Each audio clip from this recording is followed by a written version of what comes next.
preciso instante. Ya, cuando vean que no estoy grabando la clase, por favor, me acuerdan porque a mí se me pasa. Y la historia es importante y quisiera que una sola persona, en 30, 40 segundos, nos ayude respondiendo estas tres preguntas, de lo que sabe, de lo que leyó, de lo que conoce, etcétera, etcétera. ¿Qué es la historia? ¿Es la historia una ciencia? ¿Y qué son las ciencias sociales? ¿Quién nos quiere ayudar? ¿Ninguno? Aarón, buenas noches.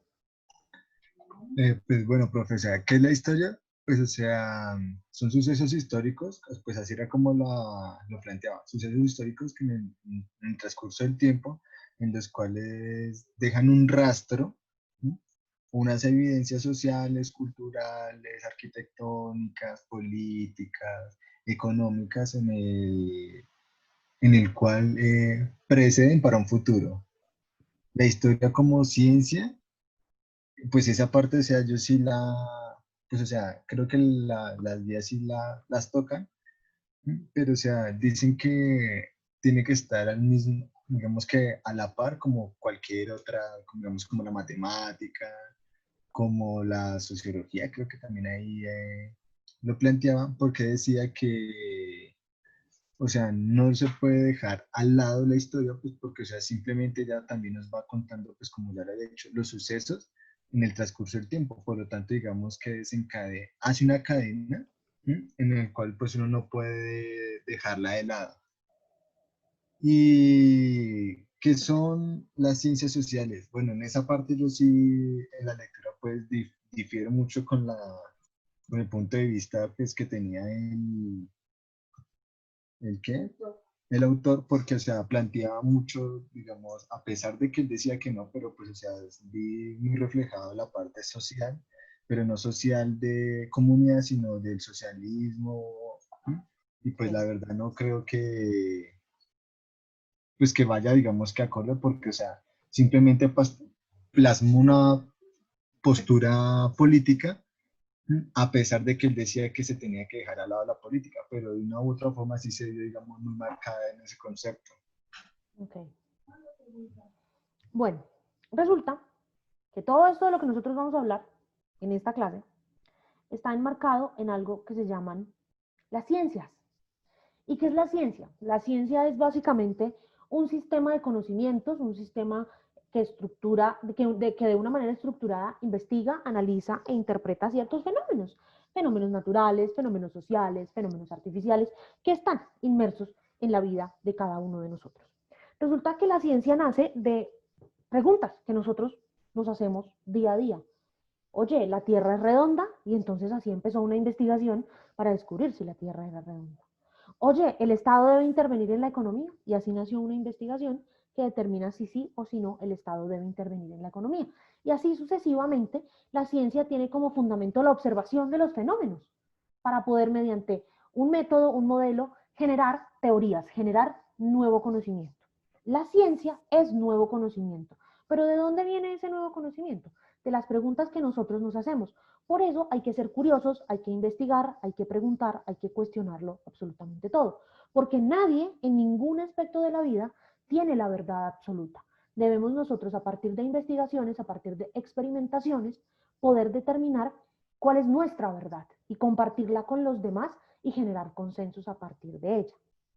¿Qué es lo que pasa? Que desde la revolución científica, los grandes pensadores, los grandes científicos han aumentado, se han vuelto tan expertos, tan especialistas en sus temas, que cada vez es más difícil entender esos grandes textos, esos artículos, esos libros y esos conocimientos científicos. Entonces, por eso se ha iniciado como un proceso de democratizar la ciencia, de hacerla más asequible a nosotros, a las personas que probablemente no entendemos de ciencia. Por eso la noticia que trajo John me pareció tan curiosa porque que un experto en matemáticas, un científico de las matemáticas, nos diga si fue John, sí fue John, ¿cierto? Sí, señora. Nos diga, oye, es que mira, yo no sé sacar una raíz cuadrada mal. Uno dice, oye, mira, a esta persona le pasa lo que me pasa a mí. porque no todos somos buenos en las matemáticas.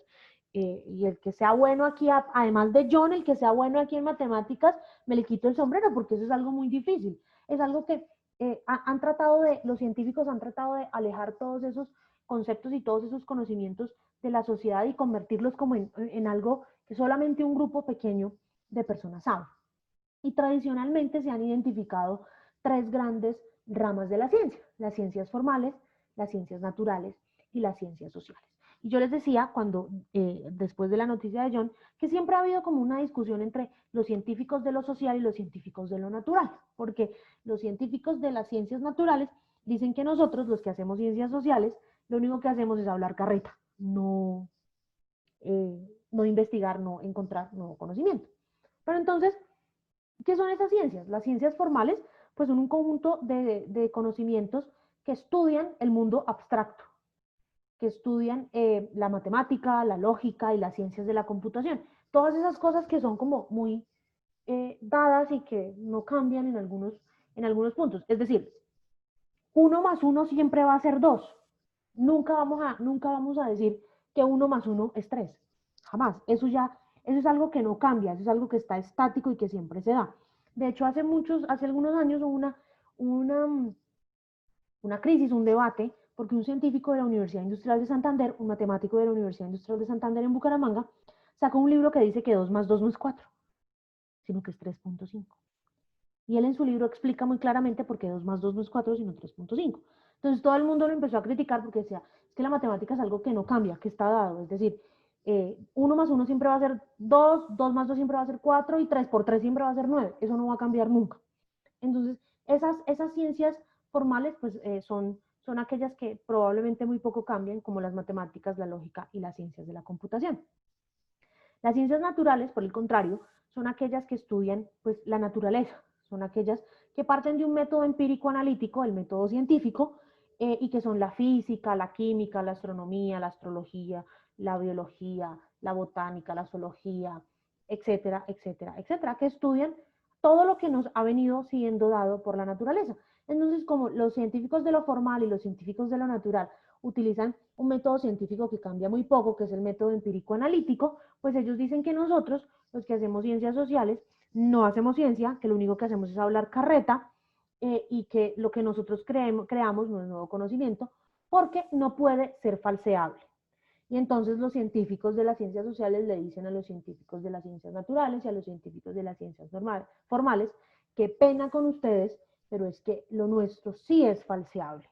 Porque así como dicen Thomas Kuhn y Karl Popper, las ciencias, cuando uno crea una teoría, la teoría puede ser falseable, es decir, puede llegar otra persona y que nos puede decir, oye, mira, es que lo que dijo María Isabel Cadrasco sobre tal tema es falseable por estas y estas razones.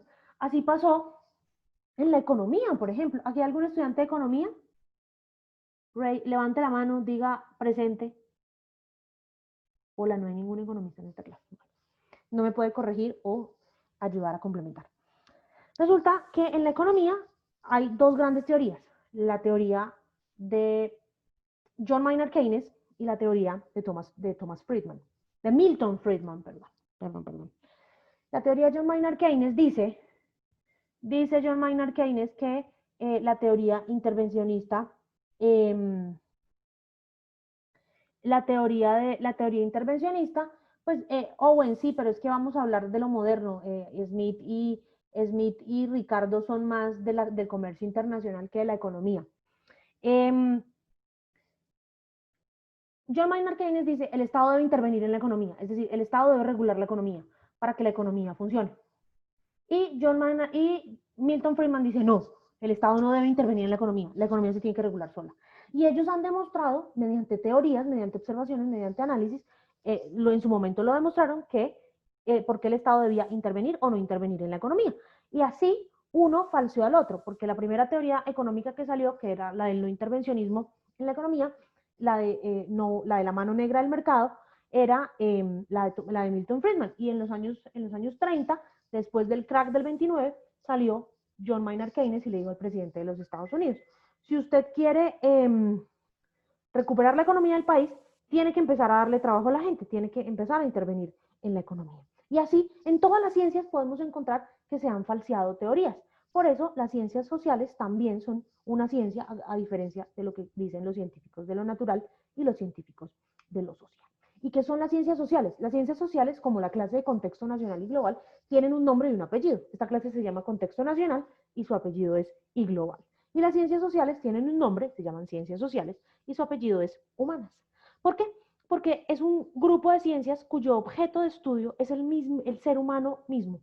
Entonces, resulta que los científicos de lo social, los científicos sociales, se han dado cuenta que ellos solitos no pueden estudiar las ciencias sociales y se tienen que valer de un grupo de disciplinas muy importantes para ayudar a entender diversos aspectos de la vida de los seres humanos. ¿Qué disciplinas son esas? La historia, la geografía, la sociología, la antropología, la arqueología, la economía, el derecho, la ciencia política, las relaciones internacionales, la teología, perdón, etcétera, etcétera, etcétera. La filología para entender el tema de los idiomas, etcétera, etcétera, etcétera. ¿Por qué? Porque es que resulta que, a diferencia de los científicos de lo natural y de los científicos de lo abstracto, que su objeto de estudio está ahí y muy poco cambia, el objeto de estudio de los científicos sociales cambia todo el tiempo, porque es que el ser humano cambia todo el tiempo. Las condiciones sociales, las condiciones políticas, las condiciones económicas, las condiciones culturales, las condiciones geográficas, las condiciones religiosas, las condiciones de idioma, de comportamiento, todas las condiciones del ser humano cambian día a día. No hay un día igual al otro en ciencias sociales, en los estudios de ciencias sociales. Entonces, por eso, los científicos de lo social se basan o son un gran número de disciplinas que conforman una ciencia muy variada que tiene como objeto de estudio al ser humano y que tiene la ventaja de poder estudiar, de poder convivir directamente y de poder ser en sí mismo un objeto de estudio, porque nosotros también somos seres humanos y también somos objeto de estudio. Entonces aquí viene un debate y es, ¿la historia es una ciencia o no es una ciencia? Muchos creen que la historia en sí es una ciencia, muchos otros creen que no es una ciencia. Yo creo particularmente, para mí, para María Isabel Cadrasco, la historia no es una ciencia, es una disciplina de las ciencias sociales, una disciplina que ayuda a entender unos fenómenos de las ciencias sociales. Y ahorita vamos a ver un video que nos van a explicar un poquito más qué es la historia y cómo la podemos estudiar, cómo la podemos entender de acuerdo a las diferentes dinámicas que existen. Voy a poner el video y les voy a agradecer que me confirmen por el chat una vez empiece a rodar si escuchan o no. Hola y bienvenidos. En el vídeo de hoy de La Historiadora vamos a conocer lo que es la historia, su definición, sus objetivos, sus técnicas de investigación y para qué sirve. No te lo pierdas porque seguro que te interesa. ¡Empecemos!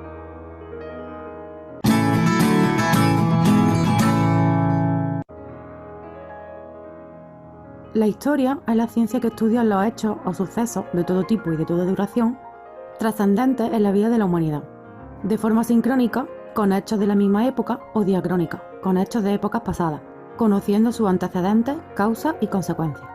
Por lo tanto, es la disciplina que estudia y narra cronológicamente los acontecimientos pasados. La dimensión temporal es esencial al concepto mismo de la historia, pues tiempo y espacio constituyen las coordenadas en que se articulan los hechos históricos. La periodización es un concepto historiográfico fundamental que deriva de la esencia misma del suceder histórico, junto a la necesidad que todo historiador tiene de manejar unas categorías que le permitan articular el objeto de sus investigaciones y exponer sus resultados.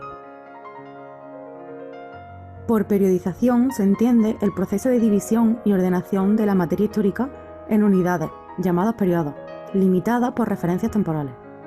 Esta periodización debe tener distintas formas según los fenómenos que se investiguen, la dimensión temporal en que se articulen y el ámbito espacial en que se consideren. Los criterios que se manejen al aplicarla tienen que ser tan flexibles y dinámicos como la realidad estudiada. La misma periodización no es aplicable a cualquier orden de hechos ni a cualquier región del mundo. Si miramos la historia política de un país o parte del mundo, los criterios y hechos en los que se basa la periodización son diferentes de los de otro país o región. Por ejemplo, si dividimos la historia de España, el resultado será distinto que si lo hacemos con la de Inglaterra. O si lo hacemos con la historia de Occidente durante la Edad Media, el resultado cambiará respecto a la historia del Islam o a la del Lejano Oriente. Pero hay que tener en cuenta que dividir en periodos la historia supone aceptar el concepto de transición, es decir, el paso de un periodo a otro, que se articula siempre de forma lenta, a veces imperceptible. Como nos explicaban en la universidad, nadie se acuesta medieval y se levanta siendo moderno. Se trata de la división en historia antigua, historia media e historia moderna. Surge durante el humanismo y el protestantismo del siglo XV al ver que hay una época de renacimiento de la cultura clásica de la antigüedad en esa época, tras un largo periodo de oscuridad entre los siglos V y XV, dando como resultado el concepto de media aetas o medium tempus, y derivando en la edad o historia media, la cual se sitúa entre la antigua hasta el siglo V y la moderna a partir del siglo XV. Para ello había que buscar unos criterios históricos que marcasen el paso de una época a otra, teniendo en cuenta que en cada región o país estos criterios pueden variar. Durante el siglo XIX se acuñó por la historiografía occidental el término de historia contemporánea, al ver que lo que estaba ocurriendo en ese periodo de tiempo no tenía similitud con los hechos de la historia moderna. Las causas, consecuencias, actores y hechos principales tenían unas motivaciones distintas. Surgen transformaciones sociopolíticas, el Estado liberal, la sociedad capitalista, las revoluciones burguesas, que distan mucho de los hechos acaecidos en épocas anteriores. Con las guerras y movimientos sociales, políticos y económicos de principios del siglo XX, se observa que es otra etapa que difiere de la anterior, lo que lleva a definir una nueva historia, como la del mundo actual, cuyos límites siguen siendo objeto de discusión en la actualidad. Es una tendencia historiográfica que plantea el estudio de la historia no a través de las etapas anteriores convencionales, sino por el estudio de las civilizaciones o de las formaciones económico-sociales de larga duración. Surge por la concepción eurocentrista que tiene la división tripartita de la historia, pues está basada en los acontecimientos de Europa dejando fuera el resto del mundo.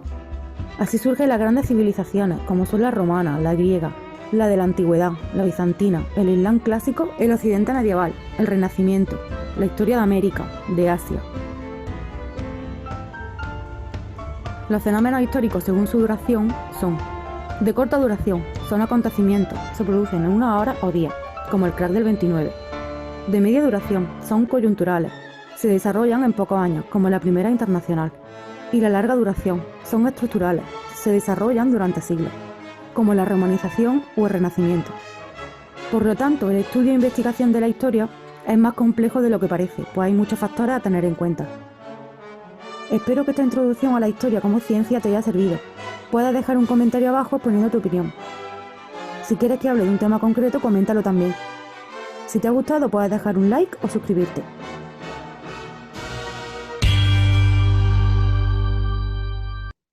Entonces, si nos damos cuenta, la historia como tal no se puede, no está sola a la hora de entender los aspectos más importantes de las sociedades. Por eso también a veces la historia se tiene que apoyar en otras disciplinas de las ciencias sociales para estudiar los fenómenos. Se tiene que apoyar en la economía, en la sociología, en la arqueología, en la teología, etcétera, etcétera, etcétera. ¿Por qué digo yo y muchos expertos que la historia es la más importante de las ciencias sociales, la disciplina más importante de las ciencias sociales? Por tres razones principalmente. Razón número uno, porque la historia tiene como objetivo el estudio de todos aquellos sucesos del pasado, tradicionalmente del pasado de la humanidad, más que del pasado de la naturaleza o de los animales, no. La historia se centra en estudiar a la humanidad, porque es una disciplina que estudia y narra todos los acontecimientos que pasaron de una manera cronológica. Nosotros aquí, la semana que viene, que vamos a empezar a hablar de la historia de nuestro país, vamos a recordar un poco todo lo que ha pasado en nuestro país en estos 210 años, 210 años de vida republicana.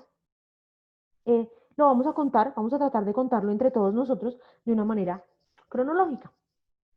Pero la razón más importante por la cual la historia es la disciplina más relevante de las ciencias sociales es porque nos ayuda a conocer el pasado para poder entender el presente y tratar de predecir el futuro. Y entonces aquí me van a decir, ¿cómo así que tratar de predecir, profesora? Eso no se puede.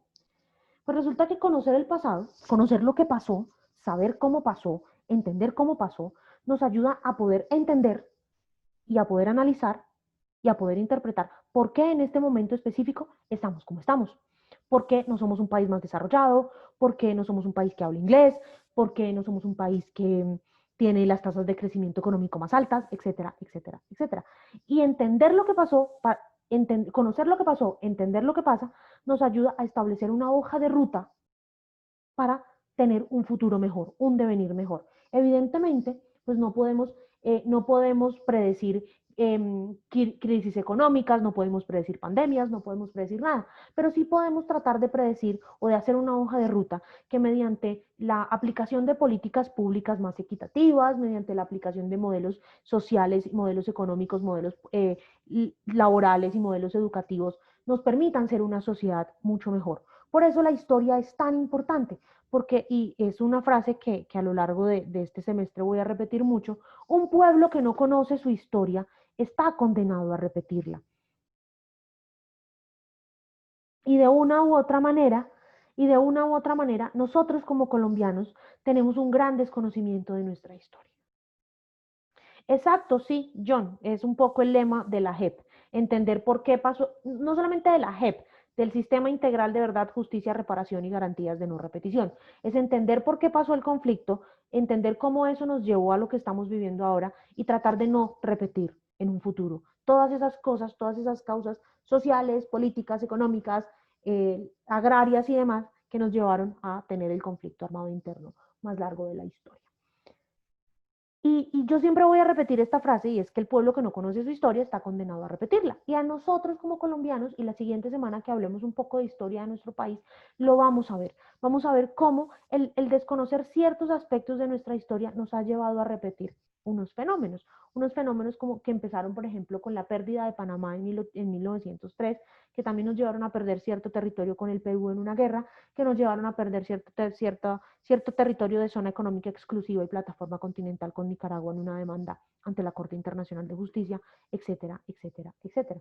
Entonces, por eso, entender, por eso la historia es importante en la actualidad, por eso saber historia, estudiar historia, conocer la historia, entenderla, nos ayuda a entender las personas y a la sociedad para entender el mundo en el que vivimos. Las cosas no pasan por algo, estimados estudiantes. Todo tiene un círculo, entonces conocer la historia de nuestro país y conocer la historia quizá de la región latinoamericana nos puede ayudar a entender por qué los países de América Latina estamos como estamos, pero en este momento es muy importante que por lo menos tratemos de conocer, de entender la historia de nuestro país. Hasta aquí alguna pregunta, alguna duda, todo claro, están de acuerdo conmigo, están parcialmente de acuerdo conmigo, no están nada de acuerdo conmigo. Abro micrófono para ustedes.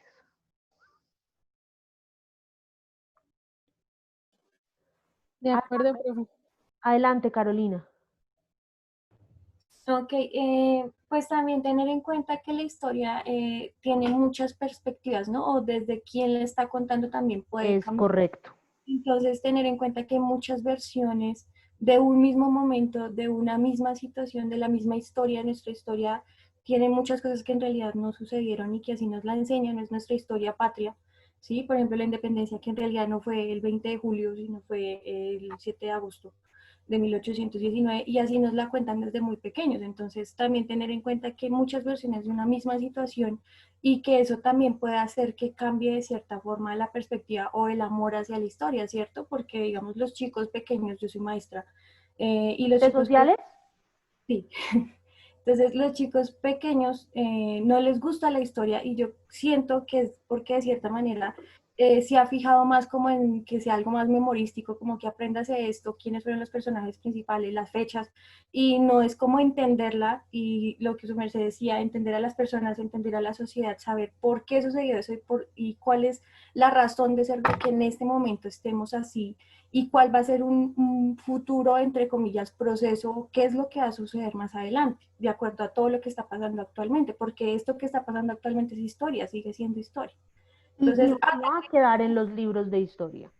Tener en cuenta también eso, que la historia no es de como que el pasado y ya, sino que lo que está pasando en este momento es historia. Así es. Estamos construyendo historia entre todos. Así es. Muchas gracias, Carolina. Catalina. Bueno, profe, Respecto de lo que tú mencionabas, estoy de acuerdo y quería traer a colación la lectura que nos dejaste del para qué. ¿Historia para qué? Y historia para qué, perdón. Y pues continuar con lo que estaba diciendo la compañera, realmente la historia muchas veces es politizada y es utilizada pues a favor de ciertas clases en la sociedad, como bien lo decían en la lectura. Y aparte quería citar a Tucídides, creo, que él indicaba que él lo que quería era que la historia fuera provechosa para todos.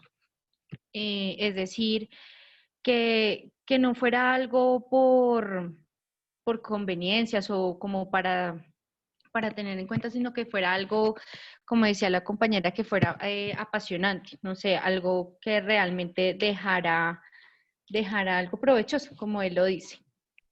Gracias, Catalina. Paola.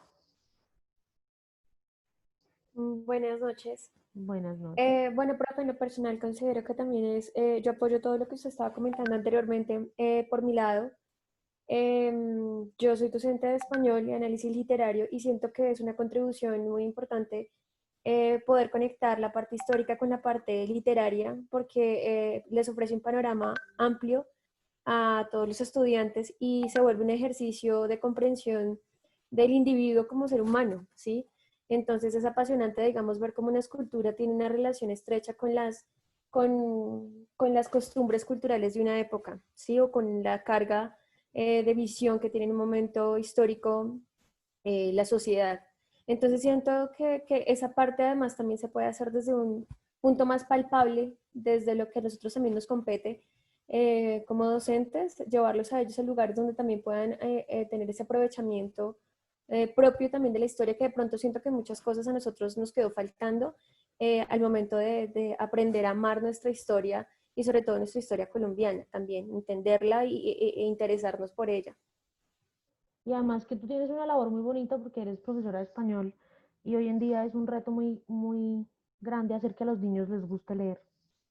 Sí, profe, completamente. Yo siento que como por ahí últimamente tuve como un acercamiento muy importante con una clase y decía finalmente como qué bonito brindar experiencias estéticas también a partir de la historia. Entonces siento que en ese ejercicio uno brinda una cantidad de visiones que para los chicos son completamente desconocidas y la mayoría se activan al entender que la obra no está ahí puesta porque sí, porque alguien quiso hacerla y ya, sino porque es un propósito además de una carga, de una cantidad de cosas que rodean a esa persona. Así es, Entonces, por ejemplo, cómo la lengua además también es una representación histórica de una sociedad, ¿sí? así es. Cómo es el reflejo y todo eso cuando está como conectado y se hace un aprendizaje significativo, se vuelve realmente algo de aprender no solo de memoria, sino con memoria.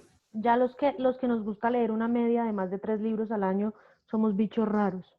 Fernando,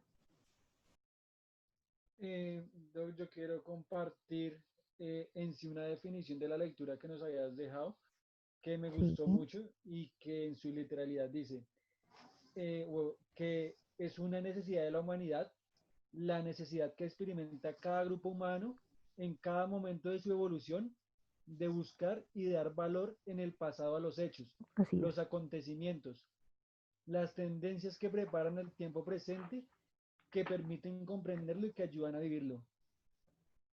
Así es. Muchas gracias por traer a colaciones. Todos tenemos la necesidad de entender de dónde venimos, por qué estamos acá, cómo se ha formado todo esto. Dayana, Sí, pues yo realmente tengo dos cosas por decir. Digamos que una acotación de lo que usted decía acerca de lo de la historia. Es bien conocido un dicho que dice que aquel que no conoce su historia está condenado a repetirla. mi libro Entonces, favorito en esta clase. entonces, digamos que en eso me parece demasiado importante porque realmente si aquel que no se preocupa por aquello que pasó, realmente cuando empieza a suceder la cantidad de cosas, ahí es cuando empieza a pensar o a decir, venga, esto ya pasó de alguna forma y ahí es cuando se empieza a interesar por lo pasado. Y lo segundo era más como una consulta o una duda que me generó y es que hablando acerca de como la división de la historia, que hablaban que era por siglos y demás, aquí en Occidente por lo menos podemos hablar de antes o después de Cristo, pero en el Oriente eso no se ve. ¿Por qué? Porque pues ellos no son de una cultura cristiana, ni mucho menos, y ellos no, entre comillas, no fue relevante para ellos. Entonces para ellos fue por dinastías y por familias y demás. Sí. ¿Cómo hacen para poder, no sé, fusionar las dos y saber en qué tiempo se están manejando la historia? Que por ejemplo, que cuando fue la época de Cristo, ellos más o menos en qué etapa de su historia estaban. Es un poco más complicado porque, como decía alguien anteriormente, la historia es contada desde el punto de vista, creo que era Carolina la que lo decía, desde el punto de vista de aquellos que triunfaron. Entonces, nuestra historia es universalmente aceptado que la historia es occidentalizada. Entonces, contamos lo que le interesa contar a Occidente y a Occidente no le interesa contar eso. Pero de todas maneras, como esas dinastías son, nosotros a partir de la época de Cristo, entonces contamos 2000 años y esas dinastías empezaron muchos siglos antes de Cristo, 5000 años antes de Cristo. Entonces, ya se empieza a hacer como la visión, bueno, que 5000 años antes de Cristo estaba la dinastía, pongo un ejemplo, Qing en China y tal cosa y tal cosa. Tratamos de estandarizarlo de esa manera, pero realmente es bastante complicado tratar de fusionar las historias de Occidente y de Oriente en una misma línea del tiempo. Owen. Hola, profe, buenas noches. Hola. Mi aporte sería que, pues, la lectura que hice, ¿para qué la historia? O la historia, ¿para qué?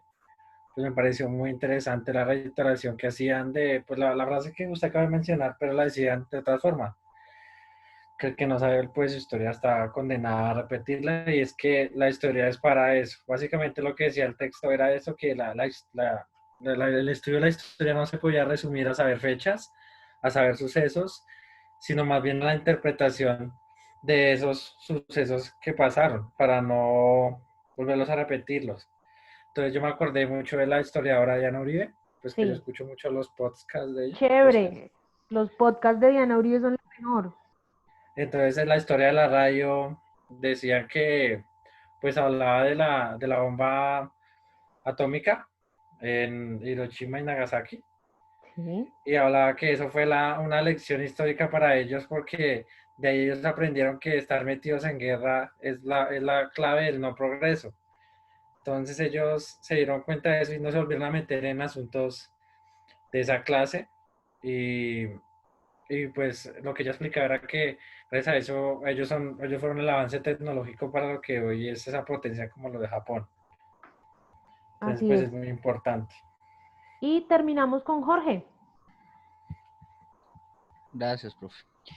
Profe, yo un aporte ahí, según lo veo, pues espero no estar equivocado, y es que el mismo ser humano tiene el error de crear la historia como una materia más, donde no nos damos cuenta ni le enseñamos a nuestros niños a que la historia es algo que nos va a perseguir desde que nacemos hasta que moramos y así sucesivamente con cada una de las generaciones. En un futuro, si hablamos de un futuro, ese futuro también es historia. Pues no será historia para nosotros, pero será historia de las generaciones venideras. Y por eso es que muchas veces da la pereza o no se entiende la historia, porque no enseñamos a nuestros niños a que esa historia es la que nos va a estar siguiendo.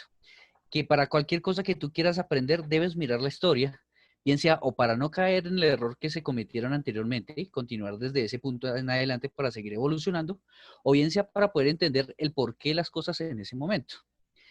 En ese orden de ideas, historia vemos desde el comienzo de la Tierra, y hay tantas historias en la Tierra como casos hayan, hasta el punto de que la historia es un recuento de circunstancias, acciones o puntos específicos durante el tiempo que han marcado a la misma humanidad. Entonces, si hablamos, por ejemplo, año 1800 en la historia de Oriente y año 1800 en la historia de Occidente, pues se pudieron haber dado dos sucesos totalmente distintos, pero que a cada una de esas partes los marcaron como tal. Así es. ¿Cómo sabemos qué fue lo que pasó y por qué en este tiempo estaban haciendo lo mismo o distinto en otra situación? Pues es que en la actualidad ya todo no es un secreto con todas estas situaciones electrónicas y cosas podemos hacer comparaciones. Pues si vemos la historia, vuelvo al tema, historia de Oriente en 1800, pues ya sabemos qué pasó ahí porque se encontró la historia de Oriente y comparamos con la historia que se encontró de Occidente. Entonces podemos hacer esa comparación y puntos. No estamos hablando de una historia general, estamos hablando que la historia, Colombia tiene su historia, Estados Unidos tiene su historia, la Tierra tiene su historia. Entonces ahí es donde nos podemos hacer esa comparación, pero más que cualquier cosa de aprender de dónde venimos, también nos va a servir para un futuro, para no cometer esos mismos errores.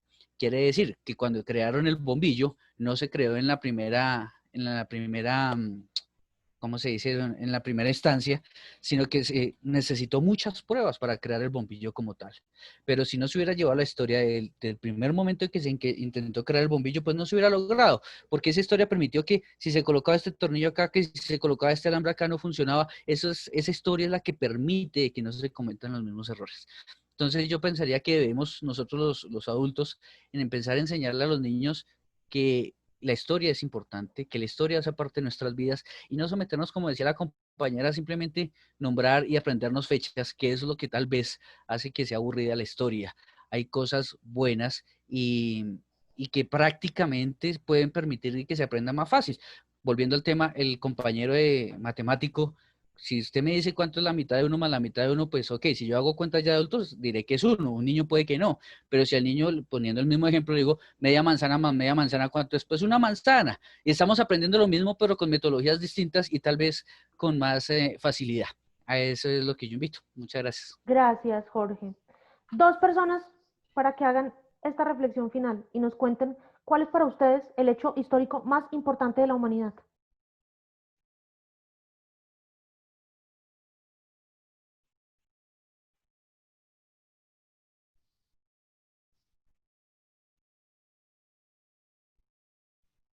Alguien que no haya hablado, alguien que no nos haya acompañado hoy.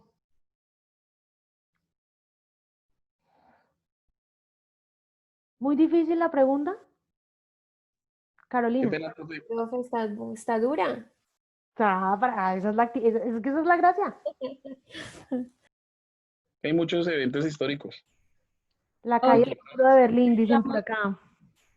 Tendríamos que pensar desde histórico más importante, pues para mí como, digamos, como ser parte que sería América, yo creo que sería el encuentro entre dos culturas, la llegada de Colón a América, creo que es una cosa que cambia absolutamente la percepción tanto de los pobladores aborígenes de aquí como de los españoles europeos, cambia absolutamente todo, pero yo creería que si se le pregunta de pronto a una persona con un contexto totalmente diferente al mío, pues el hecho sería totalmente diferente. Pero digamos que para América, para nosotros como tal, yo creo que ese sería como un hecho muy importante en nuestra historia. Súper. Jesús estaba por ahí. Fernanda dice que el internet. Chévere, Fernanda. Bueno, si es histórico, yo creo que a partir desde cuando se descubrió el fuego, ¿no? Sí. Porque pues ahí, bueno, aparte de ese descubrimiento empezaron a también cocinar sus alimentos. Me parece que desde ahí parte todo lo que mis compañeros ya han mencionado, porque, digamos, hemos ido evolucionando prácticamente. Y pues, si históricamente estamos hablando, creo que desde ahí. Milton dice que la Declaración de los Derechos Humanos. Muy bien. Karen dice que los tratados internacionales de derechos humanos. Chévere. Hay muchos. Para las que son o los que son profesores de sociales, les voy a recomendar un libro. Se llama, pues si le enseñan a niños de colegio, les va a servir de pronto bastante. Se llama Cristóbal Colón descubrió América en el 2018, de Laura del Río.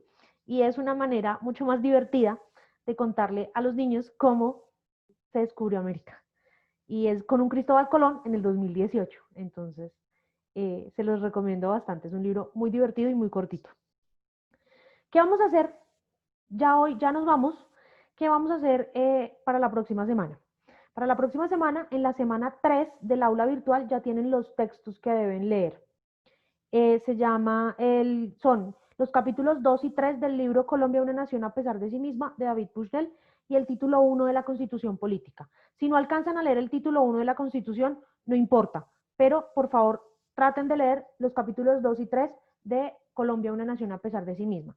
Para aquellas personas que de pronto todavía no están en el aula virtual, yo le voy a enviar mañana en la mañana a Owen las lecturas por WhatsApp para que se las reenvíe al grupo. Y Owen, también mañana te voy a escribir para que me ayudes con lo de la firma del acta de socialización de la semana pasada. ¿Listo? Vale, profe, vale.